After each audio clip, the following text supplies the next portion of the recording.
Water factor I होता है। Association में वांटर फैक्टर 1 से कम होता है। जैसे देखो CH3COH है, बेंजीन है, डाइमर बना लेता है बेंजीन में, तो ये 1 मोल 2 हाफ मोल में चेंज हो जाता है। इसका मोलर मास 60 होता है एक्चुअल, और निकालते हो तो 120 आता है। आई होता है number of moles after association decision upon initial number of mole. I is equal to 1 minus alpha plus alpha by 2 बाद में जितना आया upon initial 1 minus alpha by alpha by, ये अल्फ़ा सॉल्व हो गया, हो जाएगा 1 माइनस अल्फा बाई 2 आ जाएगा। आई 1 से कम होगा, डिसीजन में क्या होगा, उल्टा होगा। ये 1 मोल 2 मोल में चेंज हो गया, अल्फ़ा अल्फ़ा हो गया। अब i equal to 1 minus alpha plus alpha point 2 1 plus alpha हो गया, आई ग्रेटर दैन 1 होगा। ये सारा फॉर्मूला चेंज हो जाएगा। Delta T F i equal to K f into m, m की वैल्यू आ गई, ठीक है। ये डिप्रेशन ऑफ फ्रीजिंग पॉइंट हो गया।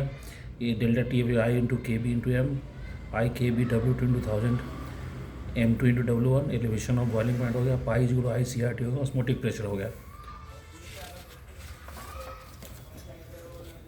I is equal normal molar mass upon observe molar mass होता है। I is equal observe colligative 1 expected colligative property होता है। उसके बाद K4 एफिशिएंट जैसे 4K प्लस, तो यहाँ 1 minus alpha 4 alpha plus alpha, ये आई निकालेंगे। आई इज इक्वल 1 प्लस 4 अल्फा हो जाएगा। अगर अल्फा इज इक्वल 1/2 50% दिया हुआ है तो निकालेंगे तो 3 आएगा। ये 1.12 क्वेश्चन करना है, 1.13 करना है एग्जाम्पल। एक NCERT एक्सरसाइज में ये क्वेश्चन है, ये भी करना है।